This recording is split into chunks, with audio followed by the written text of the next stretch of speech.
The fluorescent lights buzzed faintly in the towering glass fortress of Silicon Valley innovations, casting long, cold shadows across the polished marble floors.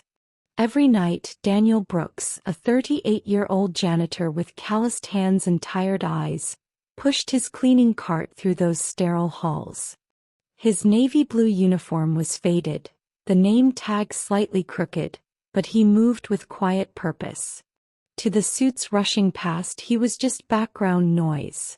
A mop, a bucket, a fleeting inconvenience. Daniel didn't care about their indifference. His world revolved around one person, his 8-year-old daughter Lily. She was his sunrise after a long night's shift, her laughter a melody that drowned out the ache in his joints. Lily was a dreamer, always sketching rainbows and planets in her spiral notebook, her voice bubbling with questions about stars and molecules. "Daddy, when I'm a scientist, I'll make a machine to clean floors so you don't have to work so hard," she'd say, her brown eyes wide with conviction. Living in a modest apartment in San Jose, Daniel scrimped on everything from grocery runs at Walmart to skipping his own coffee.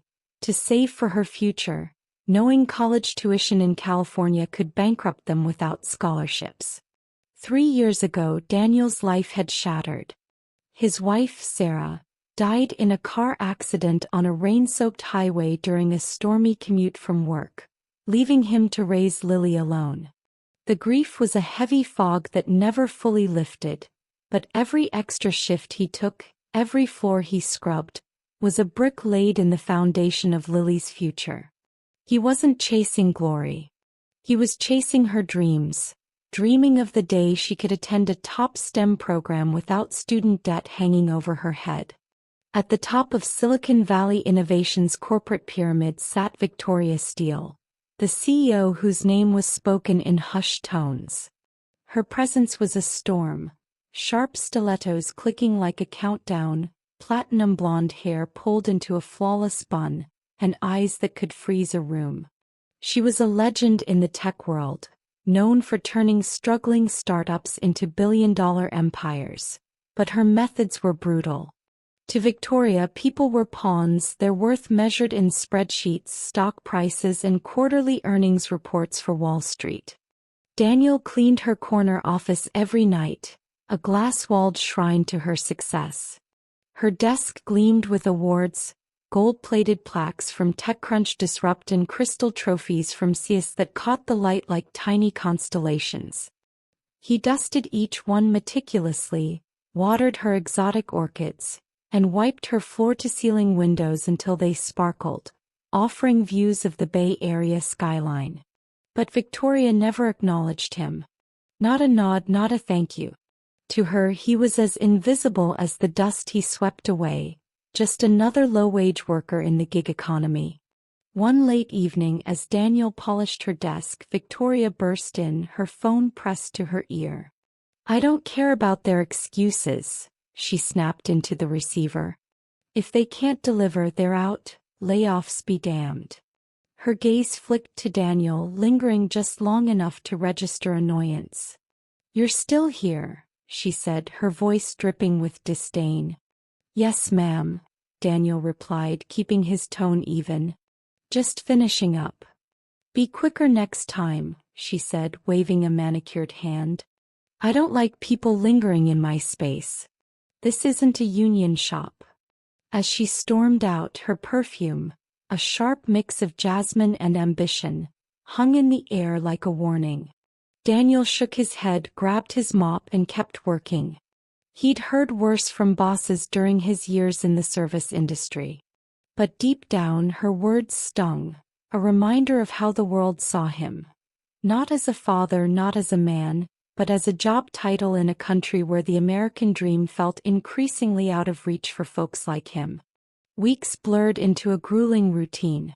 Daniel was pulling double shifts to cover for a coworker who'd fallen ill, barely making ends meet with California's high cost of living. His hands were raw from cleaning chemicals, his back ached from hours of bending, and exhaustion clung to him like damp clothes after a long drive on I-280. But every night when he dragged himself home to their cramped apartment, Lily's smile was a lighthouse guiding him through the fog. She'd greet him with a mug of lukewarm cocoa she'd made herself, her tiny hands smudged with crayon. "Tell me about your day, Daddy," she'd say, and he'd spin tales about the magical office he cleaned, leaving out the exhaustion and the snubs, maybe adding a story about spotting the Golden Gate Bridge from the windows. One Friday night, everything changed. Daniel was in Victoria's office, wiping down her glass-topped desk, when he noticed her laptop was still open. A rarity. Victoria was meticulous about locking it. The screen glowed faintly, displaying a frozen video call on Zoom. In it, Victoria's face was contorted in anger, her voice faintly audible through the laptop speakers. "I don't care about their families. They're replaceable in this economy." Curiosity tugged at him, but he tried to focus on his work. Then his eyes caught a document open in another window, its title in bold: Employee Termination List, Budget Cuts for Q4 Earnings. His heart sank as he scanned the names: janitors, security guards, cafeteria workers. People he knew.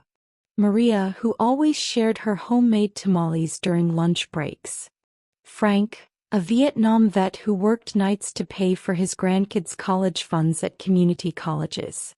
And at the bottom, in stark black letters, janitorial contract. Terminate all third-party services. Daniel's breath caught. This wasn't just a job loss. It was a betrayal.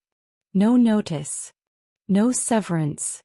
Just a cold, calculated cut to boost the bottom line and impress investors. He thought of Lily, of the STEM summer camp at UC Berkeley she'd begged to attend, of the apartment they could barely afford with rent hikes every year. The weight of it all pressed down on him, heavy as the bucket in his hands, reminding him of the gig workers and essential staff hit hardest during the pandemic. Before he could process it, the office door swung open. Victoria strode in, her coat slung over one arm, clearly having forgotten something. Her eyes narrowed as she saw Daniel near her desk. "What are you doing?" she demanded, her voice sharp as a blade. "I was just cleaning, ma'am," Daniel said, stepping back, his mop clattering against the bucket. "Near my laptop?" she hissed, crossing the room in 3 strides. "You're not paid to snoop." "I wasn't snooping," Daniel said, his voice steady but his pulse racing. "I saw the termination list. You're firing everyone." Her face hardened, but a flicker of unease crossed her eyes. "I don't care what you think you saw," she snapped. "You people should be grateful you even have jobs in this market. Now get out before I call security." "You people." The words hit like a slap, echoing every slight, every dismissal Daniel had endured in a nation divided by class and opportunity. He thought of Lily waiting at home, of the promises he'd made to give her a better life, maybe even a shot at one of those elite universities. He thought of Maria, Frank, and the others who'd lose everything without Cobra health coverage. Without a word, he picked up his bucket and walked out, his footsteps heavy but his resolve hardening. In the quiet of the hallway, he whispered to himself, "Not this time." The next night, Daniel returned to work, his mind a storm of emotions. Anger, fear, determination. He pushed his cart through the familiar halls, the weight of Victoria's words still burning in his chest. As he entered her office, her laptop was open again, streaming a live company meeting on Microsoft Teams. The screen showed a conference call with executives, their faces serious as Victoria's voice droned on about efficiency and profit margins to keep Nasdaq happy. Daniel moved carefully, refilling his cleaning bucket from a nearby sink. His hands trembled, not from fear but from the weight of what he'd seen the night before. As he carried the bucket back to the desk, the handle slipped. Water sloshed out, a shimmering arc that splashed across Victoria's desk and over her laptop. A sharp hiss erupted as the screen flickered violently. Daniel froze, his heart pounding. The laptop sparked once, then went dark, but not before the screen froze on a damning image. An email chain, Victoria's name at the top, boasting to an investor, "The layoffs will double my bonus this quarter. They'll never see it coming. Perfect for my Hamptons vacation." The room felt suddenly silent, the air thick with the weight of what had just happened. Daniel stared at the ruined laptop, the water pooling around it like a mirror reflecting his own shock. He hadn't meant to do it. But there it was, her secret exposed by a single accidental spill. By morning, Silicon Valley Innovations was a battlefield. IT scrambled to salvage Victoria's laptop, but the damage was done. In their attempts to recover data, they uncovered a treasure trove of incriminating evidence.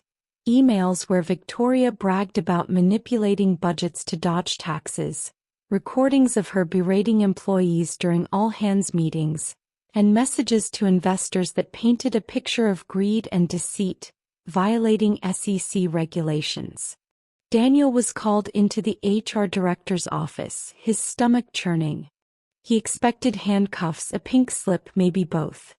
Instead, the director, a gray-haired man named Mr. Thompson, leaned forward, his eyes kind but searching.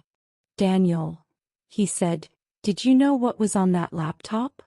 Daniel swallowed hard, his throat dry. "No, sir. It was an accident. I was just cleaning and the water." Thompson exchanged a glance with another manager, a woman who'd been quietly taking notes. "Well," he said, "your accident may have saved a lot of people." It turned out the board had been suspicious of Victoria for months but lacked proof. The waterlogged laptop was the key that unlocked her downfall. Within days she was fired, her name splashed across industry news like the Wall Street Journal and TechCrunch as a cautionary tale. The headlines read, "Tech CEO ousted after scandal uncovered by janitor's spill in Silicon Valley." 3 months later, Silicon Valley Innovations was under new leadership. A CEO who valued transparency and people over profits, with a focus on employee wellness programs and fair wages.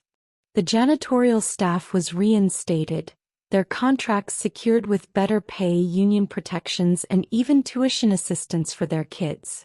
Daniel was offered a promotion to building maintenance supervisor, a role that came with a steady salary, full health benefits through Blue Cross, and, most importantly, stability for Lily, including coverage for her camp fees.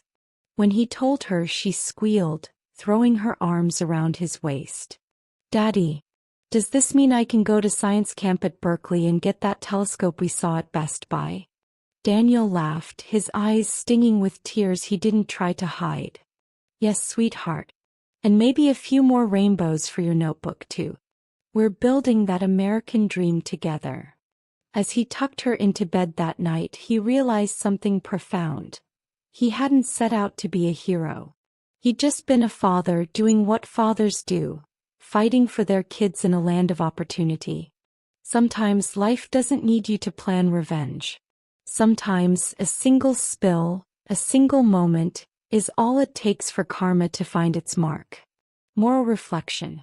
Daniel's story is a reminder that the world is full of invisible heroes. People who work tirelessly not for glory but for love. Dignity isn't tied to a paycheck or a title. It's in the courage to keep going, the strength to stand tall, and the quiet power of doing what's right. The next time you pass a janitor, a cashier, or anyone society overlooks, remember, they might just be the ones who change everything. Respect isn't earned by power, it's earned by heart. In America, where the underdog story is legendary, this is a tale of everyday resilience. Did this story give you goosebumps? Smash that like button, share it with someone who needs to hear it, and drop a comment below. What's the most epic moment of karma you've ever witnessed? Don't forget to subscribe to Shinu's Story for more heart-pounding real-life tales that remind us all why kindness and justice always win. New stories drop every week. Join our family and let's keep the inspiration flowing.